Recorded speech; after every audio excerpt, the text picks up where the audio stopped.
All right. Well, that was a good overview of AMD, which I definitely have this talk of. But something he referenced is Fluence Energy. And I do have this stock. I'm up about 200%. What they're doing is pretty cool. I think when it comes to energy, I think it's going to be important for a lot of companies that use energy to consider space. And the fact that Fluence Energy has these pod-like energy batteries that can be constructed within any space, I think is great for especially this AI build out. Because imagine you have a corporation, you have an office, and you have this huge battery that you want to bring in, or you have this data center that does work for your company, maybe one of NVIDIA's systems, and those systems have to have power, consistent battery that keeps them operating throughout the day. So a company like Fluence has services where you can buy their batteries and actually just plug them into whatever systems that you need. So overview of the company, maybe this will show um, services. Let me see. Overview, event, stock information, governance. Okay, resources. That's mostly investor relations stuff. The cool part, another cool thing about this company is they're actually initially partnered up with ACE and Siemens, and both of these were initial investors and kind of who helped do a lot of the research and got this company Fluence off the ground. So as you can see, these are the pods or boxes or cubes that this company called Fluence sells.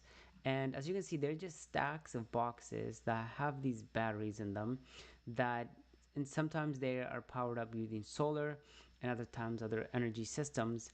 But imagine this, these in city centers.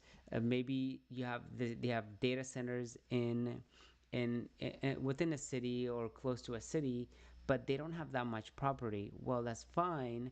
You can build a power plant in a city, but what you could do is buy these batteries that can be used or that can be compensate a lot of the energy that is used for a lot of the AI products that are being sold or that are being used for the company in any type of way.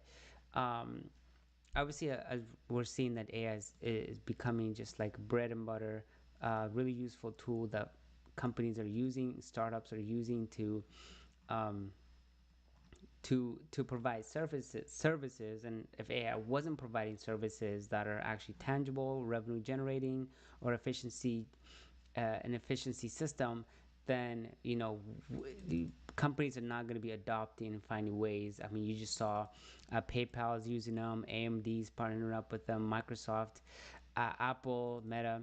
So you have all these companies that are partnering up with AI companies, and that's because they see that this does drive revenue. There is actually an outcome as a result of AI. And power, as you noticed, is one of the main constraints right now. And I think some kind of structure like this, where you have some kind of, you can stack up batteries on top of one another, I think is going to be the win at the end of the day. So that's why this stock, besides the energy sector just going crazy, um, is one of the companies that is really benefiting from this sector. Um, if we can just zoom out the past 5 days, this stock is up $33. Past month, $163, and past year, $16.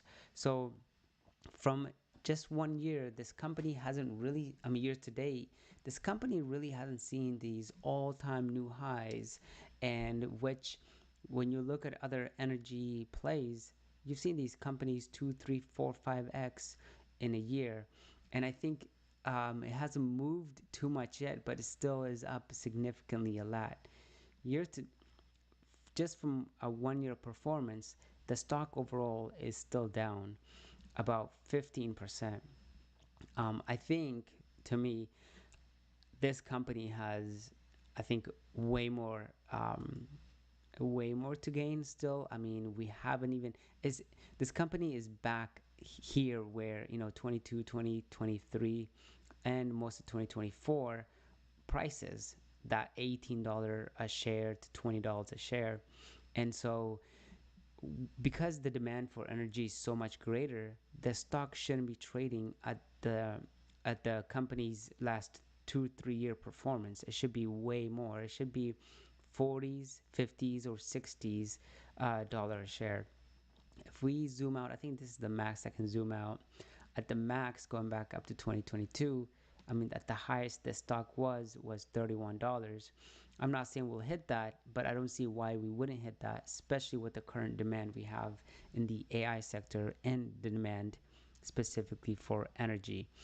Um, we're seeing the U.S. government continues to invest, and as we see those kind of investments, we're gonna see companies like these, um, the prices for them actually continue to grow. So I think yeah, so I think the obviously the company has potential of hitting these in the short term. I think is going to be in the $20 to $30 a share. I think in the longer term it's going to be worth way even more as they gain more contracts, as they make more revenue. They're going to be able to invest in more type of products. So currently up I'm currently up 200% I think we're going to be up even more in the coming months. I think as this whole debacle happens with rare earth minerals and not having the abilities to manufacture a lot of the energy products that we need, and supply chain issues, even though they might get impacted, I think the fact that they have a way to create these products, the batteries and the stack, and one more thing besides selling batteries, um, they actually Fluence has like a service called, I wish I can pull up their investor relations. They have another service that's more like that kind of analyzes the performance of the batteries. So in the middle of any of these stacks, they link them to this one system that broadcasts the analysis and performance of the batteries. And Fluence does review or kind of analysis on the performance of the batteries, and then gives the company an overview of the quality of the battery, if it needs to be replaced, what's missing, what kind of upgrades that can be done to these batteries, to perform better. Um, but let's look at their investor relations and see if we can find any kind of the presentations that will kind of help us understand the company a little bit more. So let me change the Fluence stock. Let me change this. All right. So Fluent stock. So strategy update. Boom, boom, boom, boom, boom. So this is their strategy. So positive momentum since last earnings call. Two Australian contracts totaling approximately 700 million added to the backlog, including the largest ever project in Fluence history. Now this is the Q3 2025 earning presentation, which was presented August 12th, 2025. So it looks like they're getting an Australian contract that's almost $1 billion.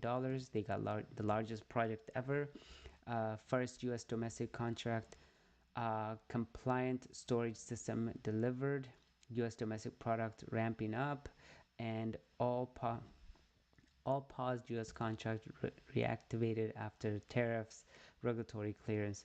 Obviously, a company like this, they kind of develop these batteries. They don't really, do everything else around the batteries, but they develop in the technology. They have proprietary over that. Um, I think that gives them just kind of an operational flexibility, because they're not managing the batteries, operating them, getting them to site. that is managed by partners that they have. Um, so that gives them that flexibility. So to continue going on, this is more of their executive summary. Looks like revenue for that quarter, Q3 of 25 was $603 million. Adjusted EBITDA is 27 million. Order intake of $509 million. So strong Q3 performance, robust liquidity, with 900 plus and 4.9 billion backlog to support growth. That is a big value here. They got about a $5 billion in backlog. Reaffirming 2025 guidance, expected to be bottom end revenue guidance range of about 2.6 billion, primarily due to the slower U.S. Production ramp than expected, and shifting of expected revenue to fiscal year 2025. Maintaining adjusted EBITDA about $0 to $20 million, largely due to a strong Q3 margin coupled with cost reduction. Favorable. So point number 4, favorable outcome for energy storage and recently passed legislation, OBBBA, working with our domestic suppliers to comply with OBB requirements, currently expected to end the end of the calendar year. So they have about $2.5 billion of fiscal year 2026 revenue secured in the backlog. So that's a lot of money that they're expecting to make going into 2026. So OBBBA provides upside to strong support for FLNC's strategy. So Fluence's strategy, long-term ITC security with limited Chinese competition and incentive for domestic content, favor for FLNC strategy. Obviously, China is always going to be a problem, especially around the supply chain. So Section 48E ITC climate by FLNCs for start of project construction. So they got non-contract required, domestic or non-domestic, and then if seeking domestic content bonus, otherwise non-content. So highlight of OBBA. So what the heck is this? Extended Section 48E ITC for storage through 2034, providing long-term security.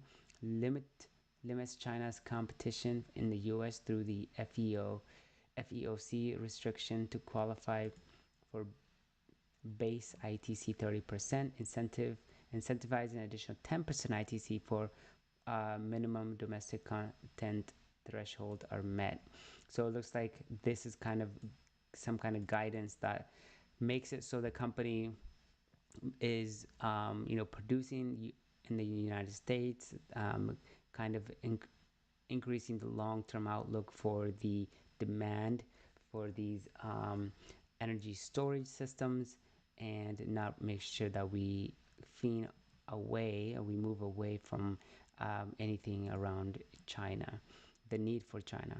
So FEOC restrictions are complex but workable. Impacts. So best, more economic and faster to deploy than new natural gas generations. So battery storage is vastly more competitive than deploying a new gas turbine. In June, batteries supplied 26% of CAISO's evening peak demand, surpassing gas generation for the first time. So these are the range of cost capacity. So you got about 2188 to 16 for gas turbines. You have 27 to 23 for combined cycle gas turbines, and then you have the batteries, which is a lot less costly for kilowatt per month, of about 13 to 9 per MO, not per month. That's definitely not per month. At least 85 billion additional TAM from behind the meter application to help data centers smooth power fluctuation. And I think this is where they're going to win. where you have all these data centers. Yes, they have power, but then sometimes you can't just connect to the standard power grid to get power to your data centers, because a lot of times those are not consistent, and that causes problems. And so you have to have some kind of battery that sits around these data centers, and can take over at a snap of a finger, just in case something happens, or the systems run on just traditional power lines, and then if something goes down, the batteries are there to continue that support. And I think this is the next industry in the whole energy AI play, because this is kind of a combination of um, energy demand, but also very important when it comes to the AI industry, to give that consistent power supply to the companies.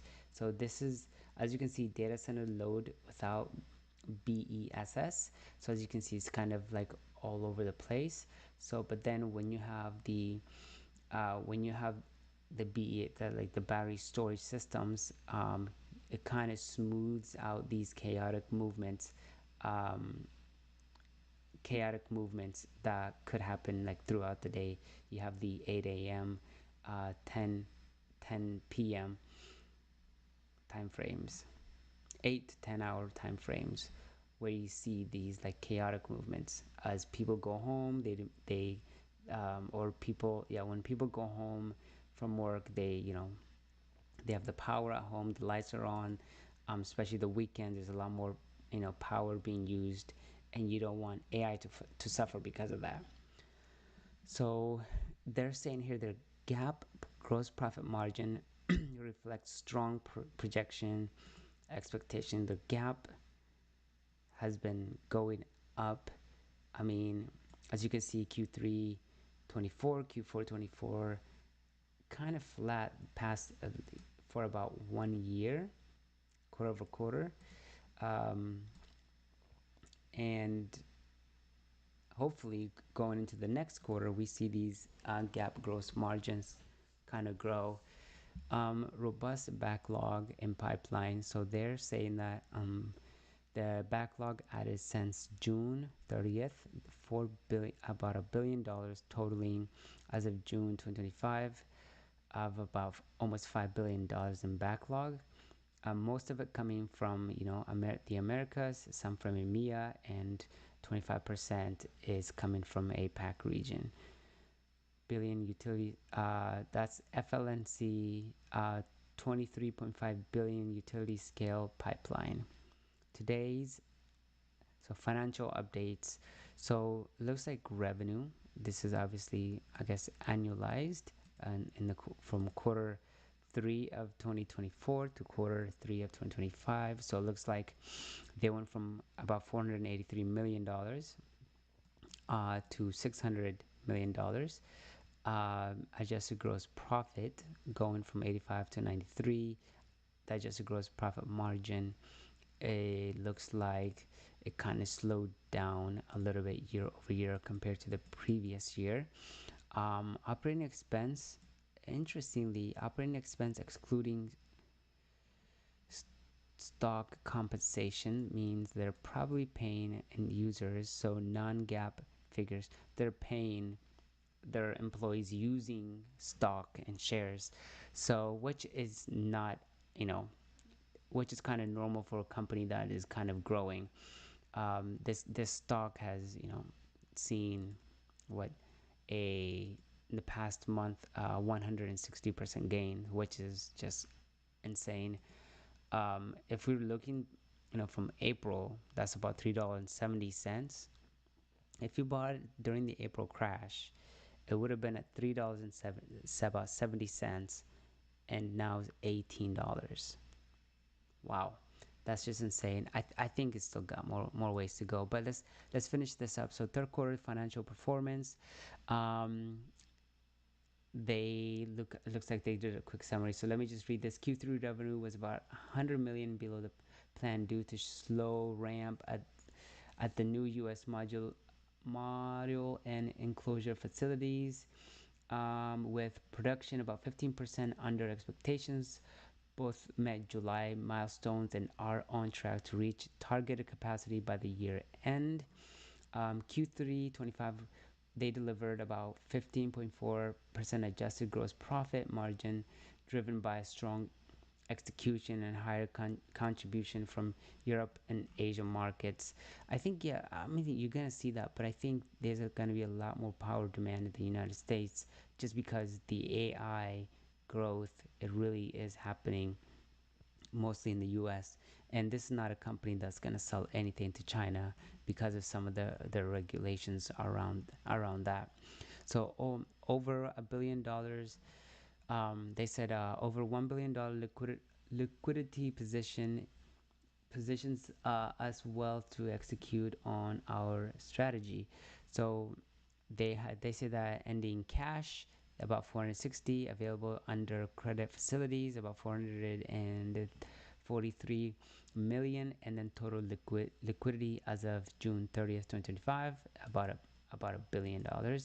Supply chain facility signed on August 8th 150 million, and then pro forma total liquidity of about $1.05 billion.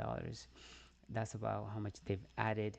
I believe they've they've added going into this quarter. All figures in millions unless specified. So physical year guidance. So they're saying, for current prior year guidance and then fiscal year 2025 actual. So revenue, they did about 2.7 billion-dollar. They're expected anywhere between 2.6 to 2.8 billion dollars. I think they can definitely hit it or significantly exceed those expectations just due to the overall demand. So they're saying in the highlight here that they expect to be at the bottom of the revenue guidance range, about 2.6 to 2.8 billion, primarily due to delays in the U.S. production ramp up, 98% lower end of revenue guidance covered by the backlog, July and August order, plus year-to-date revenue. Obviously, I think they were definitely impacted due to a lot of the tariff situations and the fact this came out in August. There was a lot of tariff wars going on between China and us. So I'm sure there was a lot of like setbacks due to that. Q4 25 anticipated revenue weighting in line with prior year continued to expand 10 to 12% adjusted gross profit margins going into the fiscal year 2025 final numbers. Key takeaways, they're saying that global demand remains strong and even stronger for energy storage specifically, with U.S. market activity rebounding driven by the supportive federal legislation. Expect our domestic suppliers achieve compliance with OBBA requirements. So we can just co-pilot that real quick. Including the non-FEOC and domestic. Let me just go this. It's not Copilot, it's not working. And then domestic content threshold by the end of the calendar year. They believe the battery storage is now more cost effective than gas, driven by increased data center opportunities. Today's agenda. Finally, they did some Q&A. Let me just kind of maybe zoom into this a little bit. So backlog, they're saying their definition, pipeline. These are some of their non-GAAP financial measures. Looking at starting a gross profit, net income. I want to kind of look at their revenues here. So gross profit looks like starting Q3 2024, it's about 17, stays, as you can see, it's kind of like going down a little bit from a growth perspective, but then in Q2 of 2025 they saw it go to about 14. Fiscal year 2025 is right now I think is a 12.5. Then potentially we still got 2 more quarters, one more quarter after this one, so they could maybe beat those numbers. Stock-based compensation, once again, those numbers are kind of, it's not too crazy, about half a million, 0.8 million. Then they increased that to 4.1. They're kind of backed off.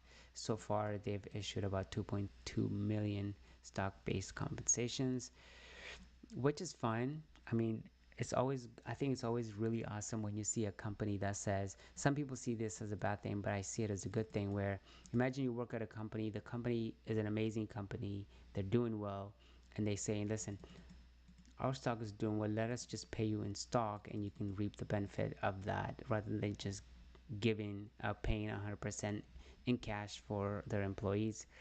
Um, so as you can see, revenue is definitely increasing significantly. They went from about 500 million to about 1.2 billion, about 3 billion, and then obviously they lost here in Q1 2025.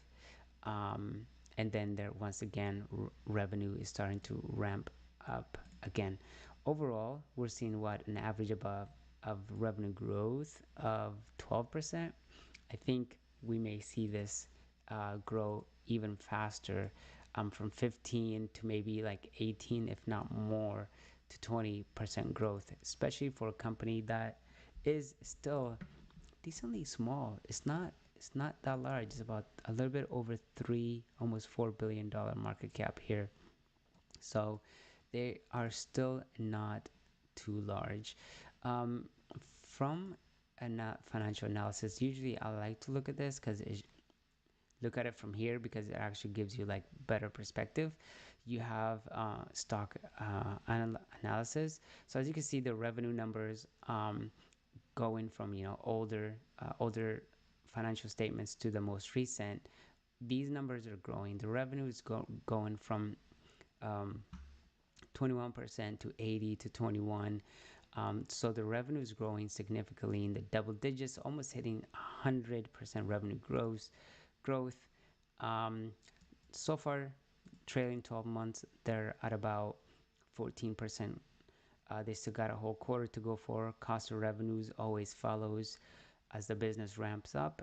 Gross profit, this company, gross profit, they were losing money in fiscal year 22, but 23, when the AI industry has been taking off, the company is actually gross profit positive.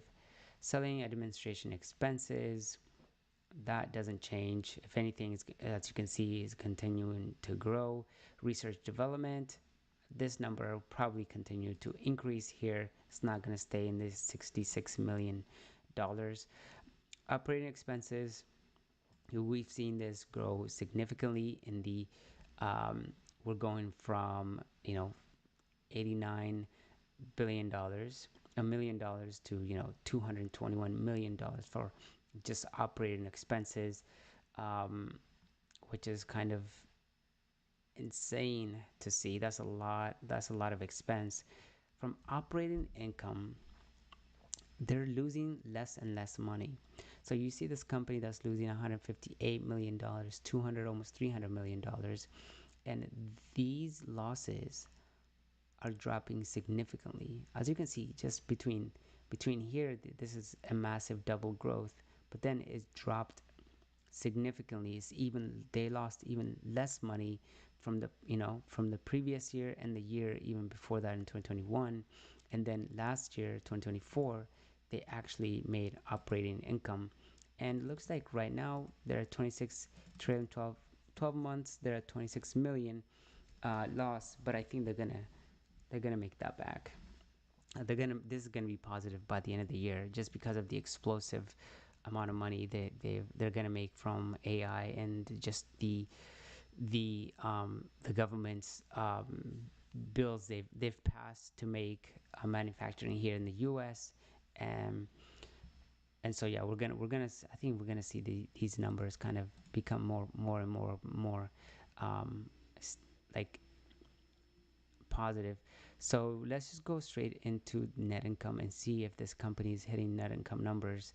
So not much from a net income perspective, but If we're looking at 22, this company was, a net income, they're $104 million loss, less loss, losing less money here, so that's positive.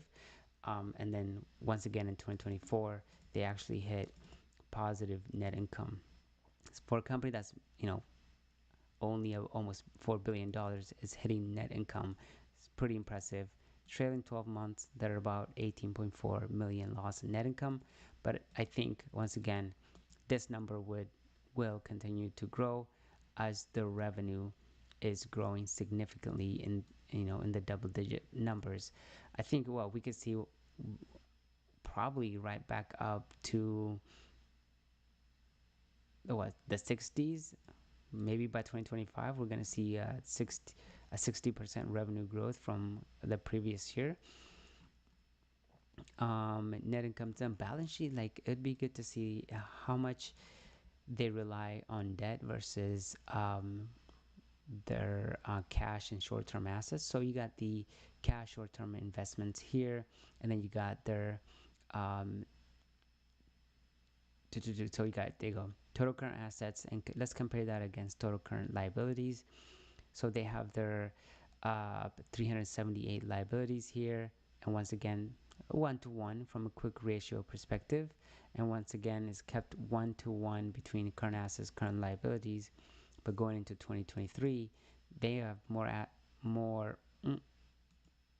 current assets, total current assets, total current liabilities. So yeah, 1-to-1. They have more liabilities here. They have more assets here than liabilities. And once again, here they have more current assets versus their current liabilities, which is a strong sign for a company. They're keeping it 1-to-1, which is not a bad thing at all.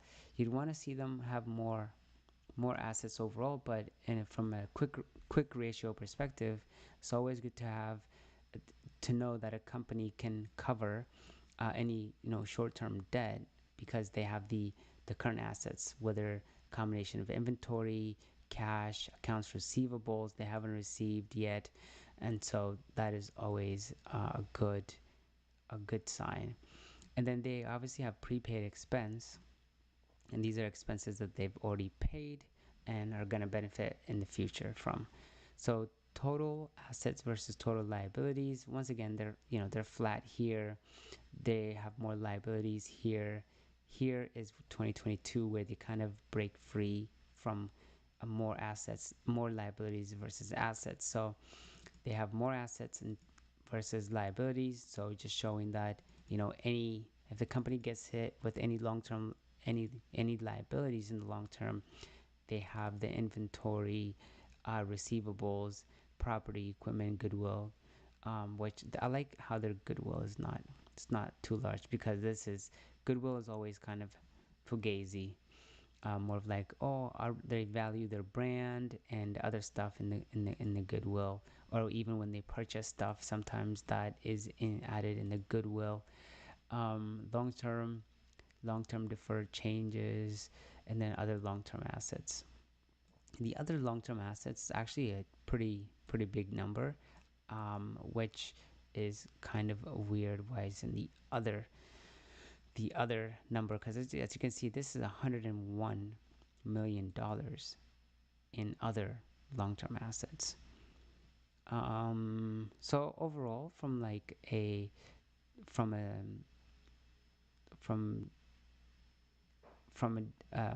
debt to short-term debt to from long-term debt to long-term assets, it's a decent ratio that they have.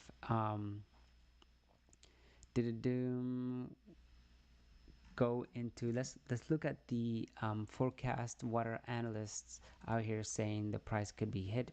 So the price is right now $9 above what the analyst targets are. The analysts are targeting a high of 27 by the end of the year, October year to date, so October 2026. While the average is at $9, the stock is at $18. So that's why that this shows that they are above the analyst target of $9, above by $9.81. um, obviously when analysts are more analysts are gonna probably come out and price this stock and maybe have a different price for it. But right now, majority of analysts are saying this stock is a hold. The price is a bit above what analysts are saying it should be. So notice something that analysts have definitely been wrong, and a lot of analysts that are looking at it could be looking at it, kind of just entering the market, or maybe just existing analysts. New analysts are going to come in and give it a totally different valuation that's going to be above what it is, uh, above what it is right now. And we're seeing it looks like they added one more analyst here in this case.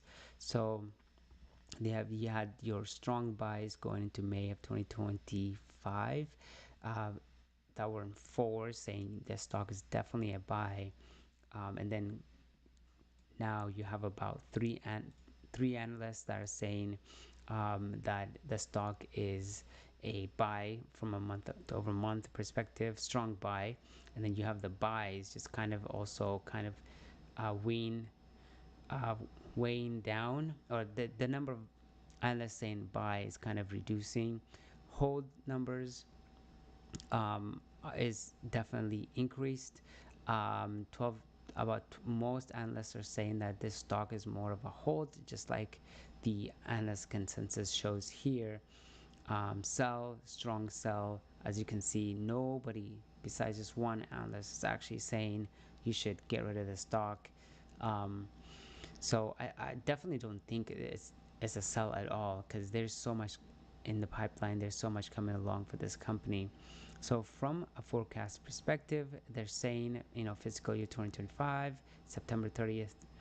Um, sorry, fiscal year 22, September 30th of 2026.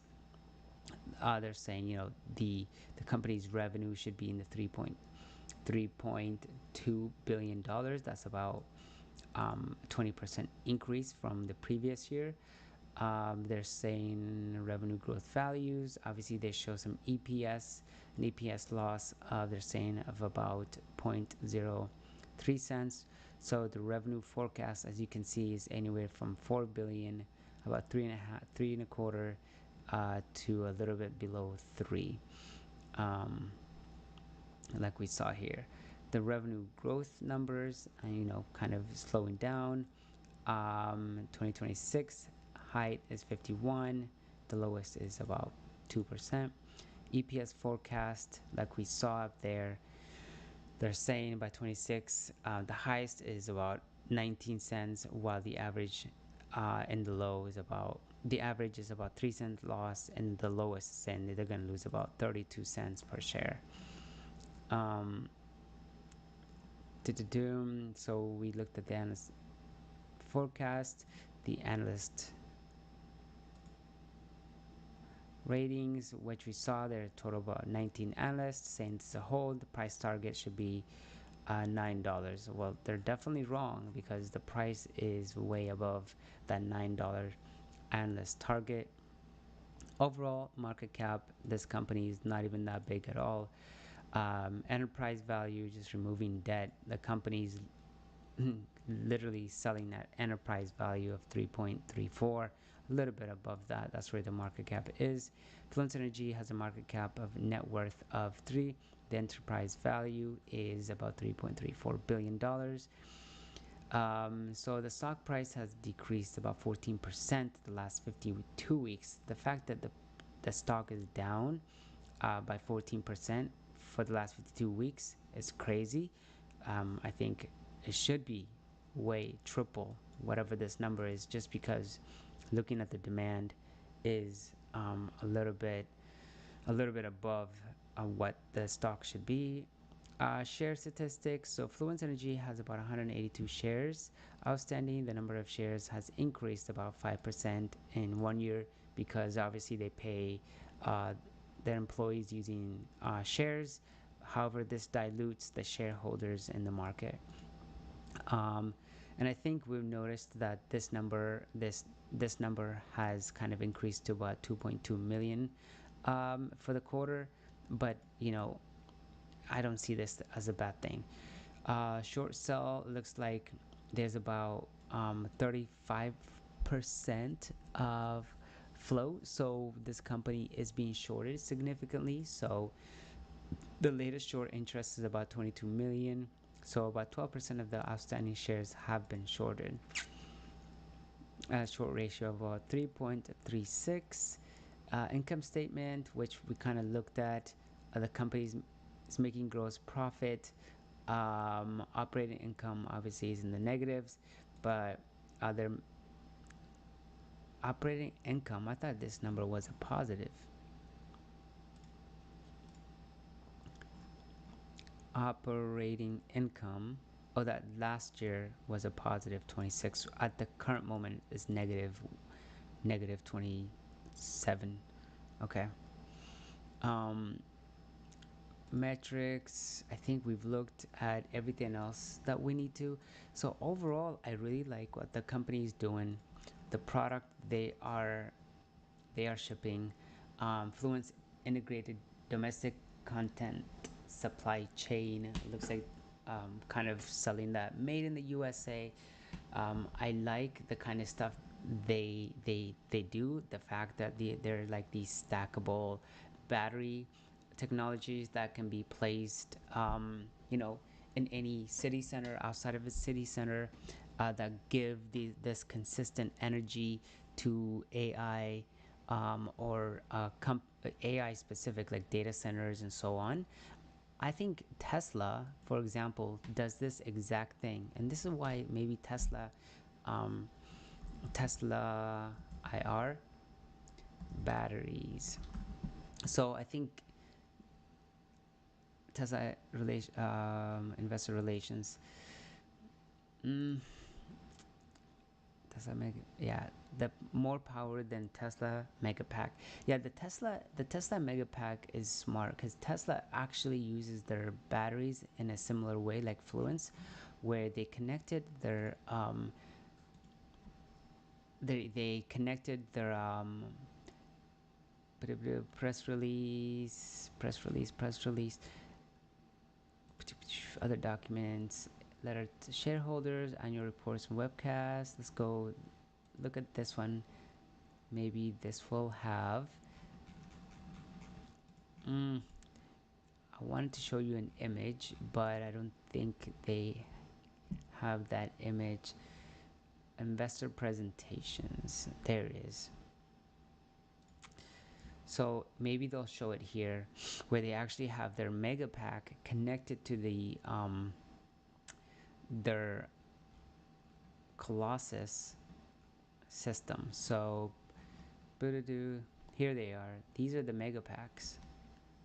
So I think this is really even Tesla could be a really good play just because of this whole battery storage industry that they are in. They plan to eliminate fossil fuel. As you can see, they have their batteries, they have their cars, switch to heat pump, and so on and so forth, and sustainable fuel, plane and boats. I mean, that's obviously in the long term. So repower the existing grid with renewables. So as you can see, these are like the mega packs, and these mega packs are at the Colossus data center. They're actually plugged into the Teslas, into these mega packs, which is kind of cool because now you have Elon, who owns the Colossus, one of the largest data centers in the world, I believe, or in the United States at least, with Tesla's, also another Elon Musk company. So that gives them like a really good relationship in a way, to where they're able to, Colossus can buy batteries from Tesla. So so 24 kilowatt hours. So stationary storage, 10 kilowatt hour. Is that trillion or tilla? Solar plus wind, and about 8 trillion manufacturing investments. Maybe I can go to the battery section. trucks. So a sustainable energy economy is within the reach, and we should accelerate it. So these are the storage. So they have 240 kilowatts, like we said, zero insurmountable resource challenges. Vehicle design, they really don't talk. I have a specific section just for power generation, power storage units. These are their powertrains. These are the system networks. And I don't see that they have a section for this. Autonomous driving capabilities, their FSD program, and last but not least, power generation, changing the fully electric fleet.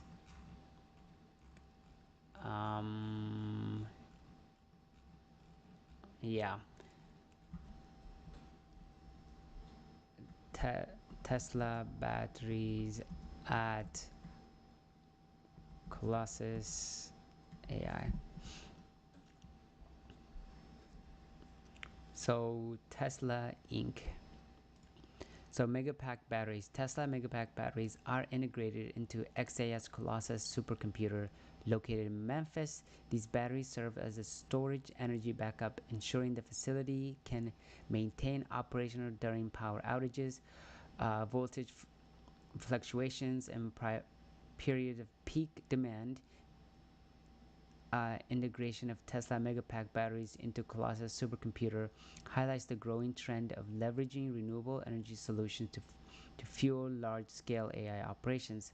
By utilizing Tesla's advanced energy storage technology, XAI has not only enhanced its performance um, capabilities to a more sustainable future. The decision to use Tesla Megapack batteries to power the world's largest AI supercomputer underscores the importance of energy efficiency and driving technology advancements. So I totally agree. Maybe this will show an image of that,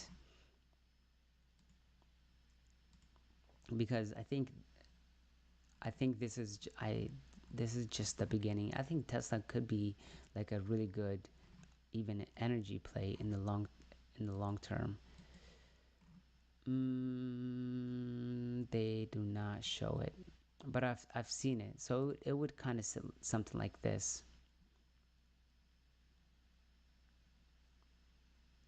You have the batteries, and then you'd have right next to the Memphis Colossus site, and they would be plugged in as a storage system. So yep, here's the Megapack. So yeah, in the long term, I think this is the play, and that's why a company like Fluence, I think, has a decent potential in kind of getting a big scoop and having actual demand in the long term for what they do.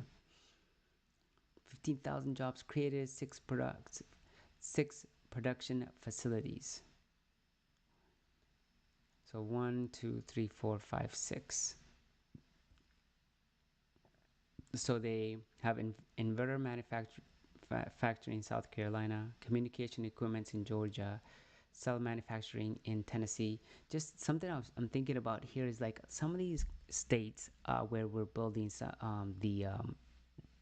these data centers have like storms that come throughout the year and just destroy the power grid. And so if you have these batteries that can run these data centers, I think is going to be even way more important, because you don't know what might happen. Like, nobody can control nature, but the only way you can kind of fight that is, or prepare for that, is by having these huge battery storage um, close really close to some of these huge data centers. I'm surprised. Like, this is why a company like Oklo that hasn't produced one one product is trading at $170 a share, despite not even making a penny in revenue. So Fluence Battery Pack enables easier implementation of integrated solution while commoditizing battery cells. But battery cells from cell supply 1, cell supplier 2, 3, and 4, they all kind of connect. This is the battery module. Manufacturing battery modules in our Utah facility expects to qualify for the IRA 45X benefit for $10 per kilowatt. And these are how they stack these all together. And obviously they know these batteries get really hot um, due to different temperatures, so they've optimized these batteries to work despite this crazy temperature. So they have these, so practically the way it works is they have these battery cells, they connect them all up just like this, and then they would make one infrastructure, one cube from them. And then they have this DCPM, the brain of the pack system.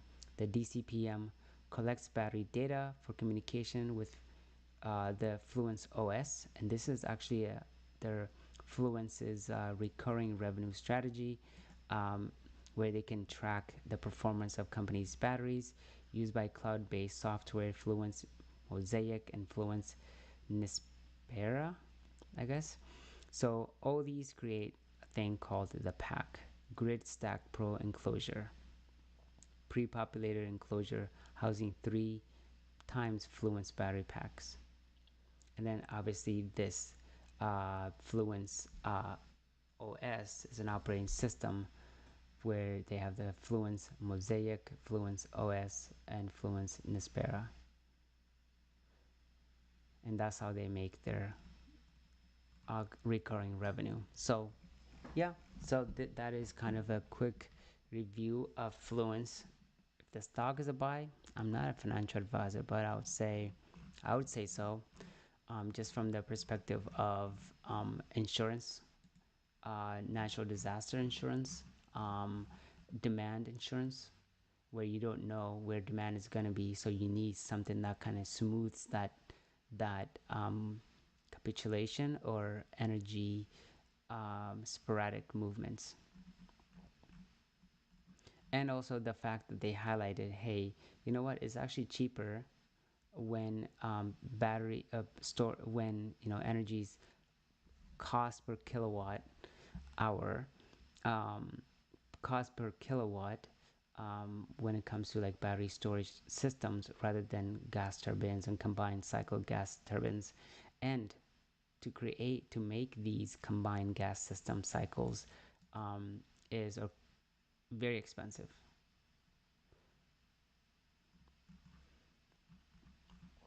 Very expensive because you got to build it out, and then it can be used, and building out these systems can take years and years and years, um, and very costly. And Fluence actually, for some of their systems, they're directly connected to solar. So in a way, just like if we were, let's say we project this out, something like this, like Fluence could potentially have a business where all these companies buy Fluence storage systems, and for companies that buy more capacity than what they actually need, um, they can actually sell that power back to the system, and then Fluence can redirect that electricity to different companies that need extra battery or extra energy for that day. So potentially there could be some kind of like credit system or something like that, where companies that have too much, that bought capacity more than they need, can actually sell back that power or to other companies that need them through the Fluence OS system, which once again benefits their overall overall SaaS or energy as a system, or energy monitoring as a system. So just an interesting long-term thought of how the company can continue to monetize their product. The backlog as of June 30th, 2025 is 4.9. I doubt that's still at $4.9 billion. I'm sure that's gonna be growing even more and more. The more I read about this, the more I think about it, the more bullish I get on this company, and I still want to buy more at these prices. But I think that is all for me, though. Thank you so much for joining me. If you haven't subscribed, make sure you subscribe. I'll be live randomly throughout the day. I mean, not every day, but once in a while. So you get notifications. Go ahead and subscribe. Thank you so much for joining me. Have a great night if you're still up. Peace.